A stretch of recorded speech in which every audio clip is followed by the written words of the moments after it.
법원은 이재명 대표의 영장을 기각하면서 이례적으로 892자에 달하는 장문의 기각 사유를 밝혔습니다.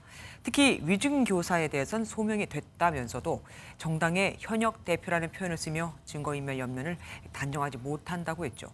법원이 정치에 휘말리고 싶지 않다는 의도를 드러낸 걸까요? 법원의 판단 이후 우정환 기자가 분석해드리겠습니다. 이재명 더불어민주당 대표 구속영장 심사의 핵심 쟁점으로 꼽힌 건 증거인멸 우려.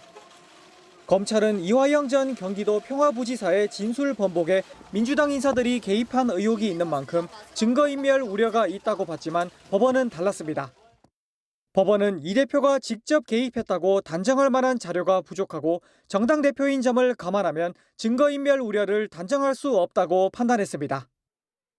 피의자가 했다라는 것이 아니지 않습니까? 뭐 주변 사람들이 어떤 역할을 어떤 작용을 했는지는 모르겠지만은 전혀 이 대표께서 그것을 관여했다는 증거는 되지를 못했기 때문에 문제가 된 이 전 부지사 진술 역시 재판에서 신빙성을 따져봐야 할 문제인 만큼 증거인멸로 단정하기 어렵다고 봤습니다.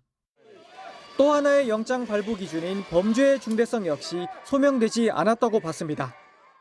백현동 개발 특혜 의혹은 이 대표가 관여했다는 의심은 들지만 증거가 부족하고 대북 송금 역시 이 대표가 공모했는지가 다툼의 여지가 있다는 겁니다.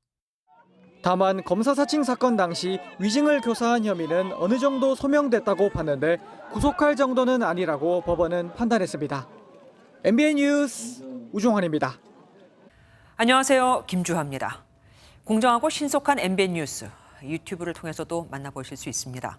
특히 더 많은 뉴스와 라이브를 보고 싶으시다면 오른쪽을 눌러서 구독하시면 됩니다. 어렵지 않죠? 빠르고 정확한 뉴스로 계속 찾아뵙겠습니다. MBN 뉴스를 시청해주신 여러분 고맙습니다.